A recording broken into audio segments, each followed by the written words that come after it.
बघूयात। बीडच्या प्रियंका इंगळेच्या नेतृत्वामध्ये भारतानं पहिला खो खो विश्वचषक जिंकलेला आहे। अंतिम सामन्यामध्ये नेपाळवर मात करत महिला संघानं विश्वचषकावर नाव कोरलेलं आहे। खो खो मध्ये भारताला विजय मिळवून देणाऱ्या प्रियंकाची पहिली प्रतिक्रिया TV9 मराठीवर। प्रियंका इंगळे माझ्याबरोबर आहे, जिनं भारतीय खो खो संघाचं काल कॅप्टनशिप तिची होती खरं तर, आणि नेपाळच्या विरोधात तुम्ही यश मिळवलं म्हणजे वर्ल्ड कप जिंकलेला आहे। तुझी पहिली प्रतिक्रिया? मला खरंच खूप छान वाटते, कारण की मी कॅप्टन असताना जी माझ्यावरती जबाबदारी दिलेली होती ती मी काल खूप छान रीतीने पार पाडली। तर मी स्वतःला खूप प्राऊड फील करते। आणि काल आमचा नेपाळसोबत सामना झाला त्यावेळेस आमच्यावर काही प्रेशर नव्हतं, पण माझ्यावरती पूर्ण टीमची जबाबदारी होती, जी की मला खो खो फेडरेशन ऑफ इंडियाने ॲज अ कॅप्टन म्हणून मला निवडलेलं होतं। तर माझ्यावर खूप मोठी जबाबदारी होती।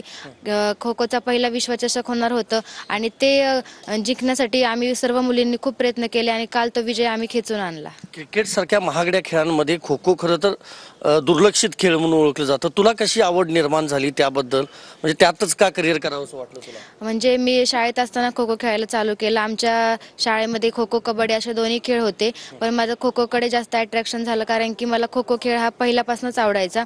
त्यामध्येच मी नंतरनं ज्यावेळेस मी चांगली खेळायला लागले त्यावेळेस मी त्याच्यामध्येच करिअर करायचं ठरवलं। Video journalist Vinod Kumar sir, मी संदीप राजगोळकर, TV9 मराठी, नवी दिल्ली।